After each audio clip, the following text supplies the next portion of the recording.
இன்னைக்கு நம்ம செய்ய போறது பட்டர் முறுக்கு. இது செய்யறது ரொம்பவே ஈஸிங்க. ஒரு டீ போடுற நேரத்துக்குள்ளயுமே இந்த முறுக்கு செஞ்சிடலாம். அரிசி ஊற வைக்கணும், அரைக்கணும், எந்த வேலையுமே இல்ல. ஜஸ்ட் ஒரு 5 மினிட்ஸ்ல இந்த மாவு ரெடி பண்ணிடலாம். இப்போ இந்த பட்டர் முறுக்கு எப்படி செய்யுதுன்னு பார்க்கலாம் வாங்க. Welcome to Anees food corner. இந்த முறுக்கு செய்யறதுக்கு முதல்ல பச்சரிசி மாவு ஜெலிச்சுக்கலாம். நான் ஒரு 1/2 கிலோ அளவுக்கு பச்சரிசி மாவு எடுத்துட்டு இருக்கேன். இந்த மாவை வறுக்கணும்னு அவசியம் இல்லை, நம்ம அப்படியே ஜெலிச்சுக்கலாம். பாருங்க, ஜெலிச்சு எடுத்தாச்சு. இப்ப 2 ஸ்பூன் அளவுக்கு கடலை மாவு சேர்த்துக்கோங்க. அதையும் நல்லா ஜெலிச்சு எடுத்துக்கோங்க. இப்ப இது கூடவே பொட்டுக்கடலை மாவு 2 ஸ்பூன் அளவுக்கு சேர்த்துக்கோங்க.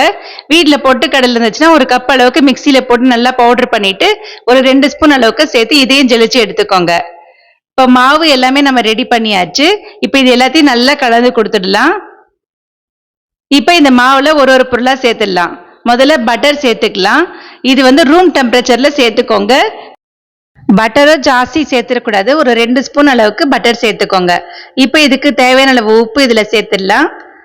இப்போ அதுக்கு அடுத்ததா சீரகம் சேர்த்துக்கலாம். சீரகம் இந்த மாதிரி நல்லா நுணுக்கிட்டு சேர்த்துக்கோங்க. நல்லா வாசனையா இருக்கும். இது டைஜஷனுக்கும் நல்லா ஹெல்ப் பண்ணும். சீரகத்துக்கு பதிலாக ஓமம் இருந்தாலும் சேர்த்துக்கோங்க. ஓமம் இந்த மாதிரி எண்ணெய் பலகாரத்துல சேர்த்து செய்யும் போது வயிறு சம்பந்தப்பட்ட பிரச்சனை எல்லாம் எதுவும் வராம இருக்கும். இது கூடவே வெள்ளை எள்ளு 1 ஸ்பூன் அளவுக்கு சேர்த்திருக்கேன். இப்ப எல்லாத்தையும் மாவுல எல்லா பக்கமும் இருக்கிற மாதிரி நல்லா கலந்து கொடுத்துருங்க. மாவு இந்த மாதிரி பிடிச்சி பாத்தீங்கன்னா இந்த மாதிரி பிடிக்க வரணும். உதுத்தீங்க திரும்பி மாவு மாதிரி வந்துடணும். அப்ப இது கரெக்டான பக்குவத்துல இருக்குன்னு அர்த்தம். இப்ப சாதாரண பச்சை தண்ணி ஊத்தி தான் நான் மாவு பிசைய போறேன்.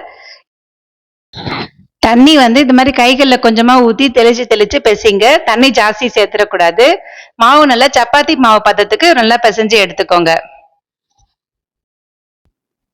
வெறுமையா பச்சரிசி மாவு, கடலை மாவு, பொட்டுக்கடலை மாவு, சீரகம், உப்பு, எள்ளு சேர்த்து தண்ணி ஊத்தி நல்லா பிசைஞ்சு எடுத்தீங்கன்னா மாவு டக்குன்னு ரெடி ஆயிடும்.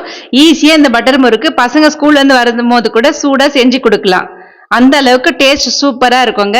இப்ப பாருங்க, மாவு சூப்பரா நமக்கு ரெடி ஆயிடுச்சு. மாவு ரொம்ப டைட்டா பிசைஞ்சிருக்க கூடாது. ஓரளவுக்கு நல்லா சாஃப்டா பிசைஞ்சுக்கோங்க. அப்பதான் முறுக்கு குழாயில போட்டு நம்ம பிழியும் போது ஈஸியா வரும்.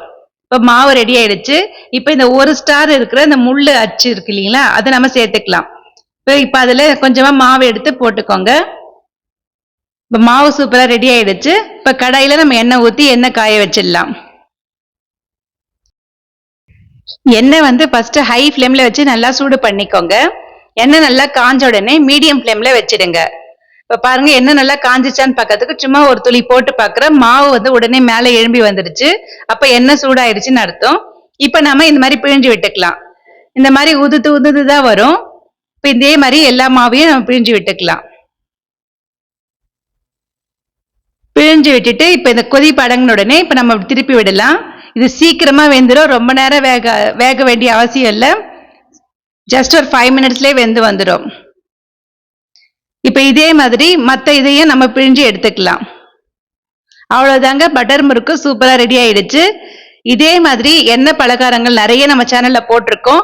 அதனால மறக்காம நம்ம சேனலை சப்ஸ்கிரைப் பண்ணிக்கோங்க. சப்ஸ்கிரைப் பண்ணவங்க இந்த வீடியோஸ் எல்லாம் பிடிச்சிருந்தா லைக் போட்டுட்டு உங்க ஃப்ரெண்ட்ஸ் அண்ட் ஃபேமிலிக்கும் ஷேர் பண்ணி விடுங்க. இந்த கிருஷ்ண ஜெயந்திக்கு இந்த மாதிரி ஈஸியான டேஸ்டியான பலகாரம் எல்லாம் செஞ்சு அசத்துங்க. குழந்தைங்க பெரியவங்க எல்லாம் விரும்பி சாப்பிடுவாங்க. நன்றி, வணக்கம்.